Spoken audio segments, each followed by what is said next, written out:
It is the 15th of June 2020, 1 year since the Galwan clash. It was on this day last year that the India-China standoff began, the worst standoff in almost 4 decades. 1 year on, where do things stand? What has changed and what hasn't? And what lies ahead for India's relationship with China?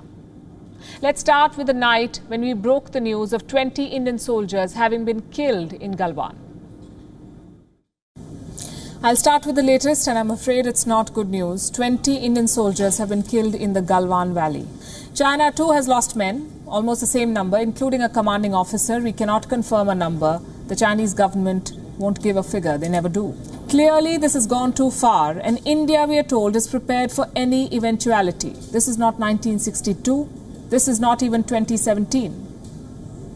India is better prepared, as I said, with a different playbook, and we are not in the business of warmongering, but the opposite of war is not always peace. Sometimes it is capitulation, and that's something to be avoided at all costs.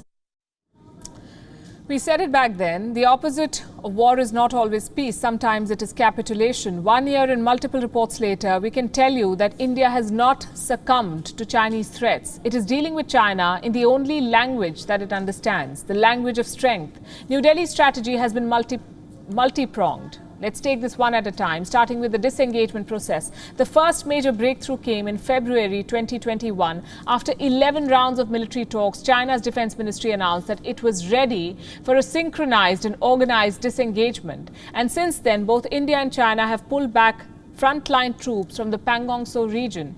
In fact, the north and south banks of Pangong Tso have been fully vacated. But there are still some outstanding issues and suspicions that remain. So India has not lowered its guard. The Indian Army continues with its enhanced troop deployment of more than 50,000 personnel. These soldiers, logistically and strategically are prepared to face any hostility. And so is the Indian Air Force. It remains battle-ready, operationally deployed against China with missiles, helicopters, fighter jets. They range from transport aircraft like the C-17 to choppers and Apaches like Apaches and Chinooks, and fighter jets, including the Rafale. Last week, we spoke to India's Chief of Defence Staff, General Bipin Rawat, and he told us that India's ultimate aim is to reverse to the April 2020 situation, what is called status quo ante. Our bottom line is that we want to revert to April 2020 situation. And this is what has been communicated to the Chinese. So the ultimate aim is to ensure that we revert to status quo ante. Because if we revert to status quo ante, then there will be, some kind of belief in each other, some kind of satisfaction that it is not likely to lead to further escalation. This was about the military front. What about India's diplomatic response to Chinese aggression? India is actively building coalitions with other nations. Take the Quad, for example, a strategic alliance between the US, Japan, Australia and India to counter China's aggressive military expansionism. The first meeting between Quad leaders took place in March this year. Now, reports suggest that the US president is looking to convene an in-person summit of this alliance. Meanwhile, India is also strengthening its ties with regional partners, countries like Bangladesh and Sri Lanka. In October last year, India and Sri Lanka held the Slynex 20, a bilateral naval maritime exercise in the Indian Ocean. In March this year, India secured a strategic deep-sea port project in Sri Lanka, which will act as a counterweight to China's Colombo port city project. With Bangladesh, India conducted the Bongo Sagar exercise last year. This was in the Bay of Bengal, where China is trying to increase its naval presence. The Indian Prime Minister also visited Bangladesh 2 months back, his first foreign visit since the onset of the pandemic. It celebrated 50 years of India-Bangladesh ties. Then we come to the economic front, and this one's important. India has weaponized its market and hit China where it hurts the most. The steps include 1. Amending the FDI policy to prevent opportunistic takeovers, and this has brought down fund inflows from Chinese companies by 28%. 2. A digital strike. India banned Chinese apps, at least 200 of them, a move that reduced China's influence on India's internet economy.